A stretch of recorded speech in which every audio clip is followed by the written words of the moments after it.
I have another theory about that. Okay. But first, I think we should dig into this theory that I found online that I am semi-obsessed with.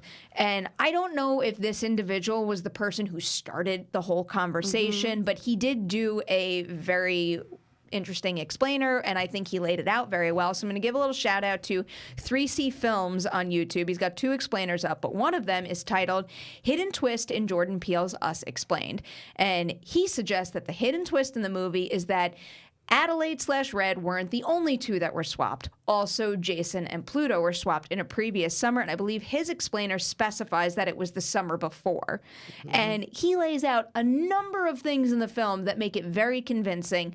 When I brought this up in our Collider.com Slack and Matt told me why he doesn't believe in it, I'm kind of hung up on that because if I can't explain something thematically, I am not as easy to believe in it based on how everything else in Us is explained in my head at the moment. But there are a number of things that I think serve this theory very well. One of the first ones being that they say in the movie that in the previous summer, like, what, didn't Jason get locked in the closet? That could have been an opportune time to swap him out.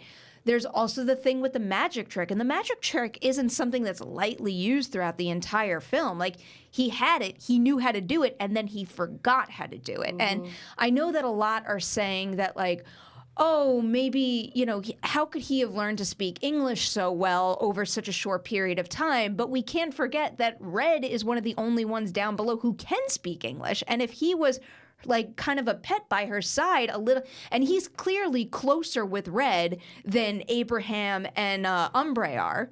So they clearly have something else that's special. So I don't know. I'm thinking that this theory is very plausible and this really could have happened.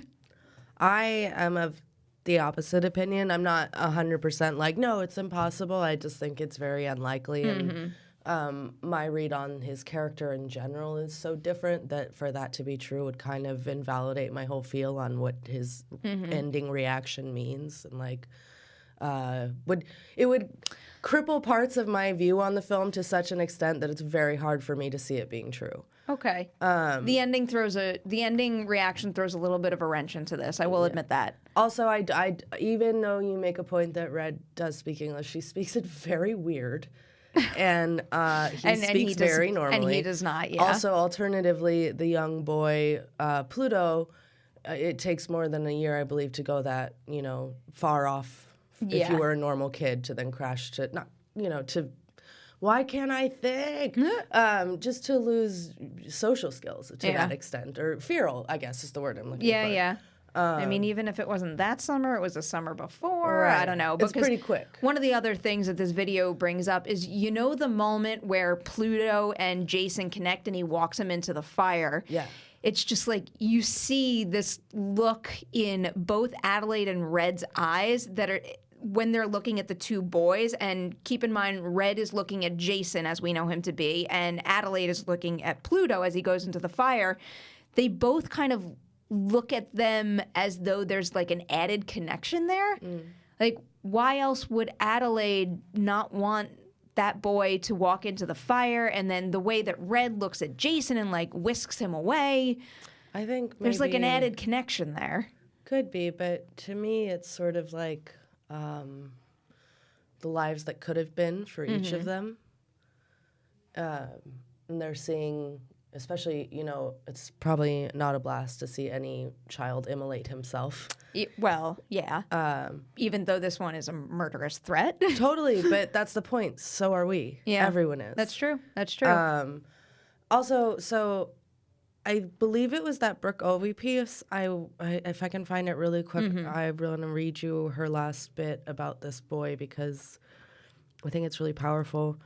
And also, I don't know if it was hers or someone else. It's definitely not my idea, and I think it's a really clever thing. They were saying that possibly the reason Pluto's face is burned is because the previous summer Jason was playing with his magic trick and it was underground. Working. He's lighting matches and he burns his face that way. Yeah, I've seen that, and I think that's very plausible here. I like that, and I think that fits more in line with the themes of the film of your unexpected consequences that you reap on the world. So here's her part. all right. So she's talking about when she gives that evil grin at the very end, and Jason is like, fuck. So she says, but what will Jason do with this secret? Shadow Jason wore a mask because his mouth was burnt shut. He didn't have a choice but to keep quiet about what he knew. And what did he know? Did he know that Red was human? But sidetrack. Jordan's mouth, on the other hand, is undamaged. Jason's mouth, on the other hand, is undamaged, but after making eye contact with his creepy mother, he drops his mask slowly over his face. Perhaps it's his way of showing he accepts his shadow self and his scary-ass mama, too. They are a part of each other, after all. Perhaps he puts on the mask for protection against her, and he's crying behind it, like Red is in the film's poster, knowing things could never be the same between them. Either way, it's evident that he's keeping his mouth shut, and the cycle of deadly silence continues. Mm-hmm. Wow, that's a great interpretation. Yeah. To sidestep away from the Jason thing. So when I first read that theory, obviously there are certain plot points that I'm buying into, that a lot of things were peppered throughout the film that makes this, semi-realistic to me, but something's stopping me from fully believing it. And that led me to think, and I haven't seen many discuss this out there, that technically Jason and Zora are half tethered. I'm surprised. I have not seen that discussed I'm surprised either. that nobody has brought that up, because that is fantastic. I do think that's why this family fared better than any other family. It's because they have some of that feral nature in them, and I think that's why they were quicker to turn to violence. And I also think that maybe in Zora's case, that's why she's quicker to turn to violence, and so easy, like it's easy for her to kill the twins kind of thing, or at least, she doesn't hold back at all. And then when it comes to Jason, I wonder if him being half tethered is why he has that moment with Pluto in the closet, because he's clearly not. He's clearly scared, but he's not running away. He's not trying to fight. They're in that closet, like having a shared connection together, and he clearly has a physical connection that nobody else quite has with their tethered. So I don't know. Maybe the fact that they are born of a tethered person and an above ground human, as we know them to be, maybe that has something to do with how they respond to this whole thing. That's interesting. That's very interesting. I mean, I would need to rewatch it with that in mind, because I haven't pondered on it. And you're right, it's weird that hasn't been discussed very much. I would be curious rewatching, do we then see that there's more human, so to speak, qualities in their kids? I mean, the girl's pretty much, as Red describes her, a monster, right?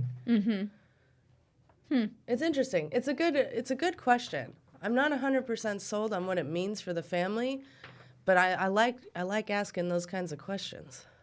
It is interesting. Yeah. I mean, the way you just put it, too. I mean, do we see more human in them? And I do think that is the case with Pluto. I think we see a different type of connection there, but I can't make the same case for Umbre off the top of my head. She's just terrifying. That's her double's name, right? I don't remember them all off the top of my head. It's been so weird having these conversations, because I keep, changing the names. I know. It's very difficult to talk about Red and Adelaide in particular, because technically they're not who they say they are, but maybe Red assumed that name after the swap. I don't know. Same, and as I mentioned the OA at the beginning of this, it's a series that takes place across dimensions, and so it's the same problem of trying to talk about the same character in a different.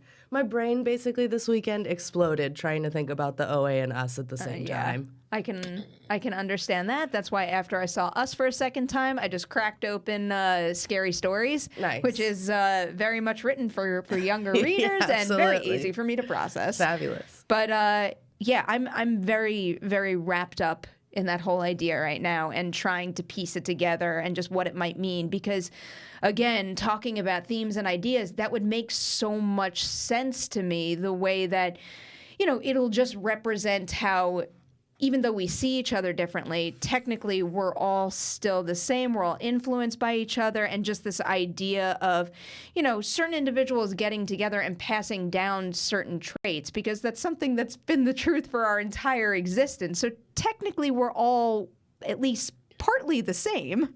Right. Well, boy, genetics. Yeah. Tricky. Didn't study them.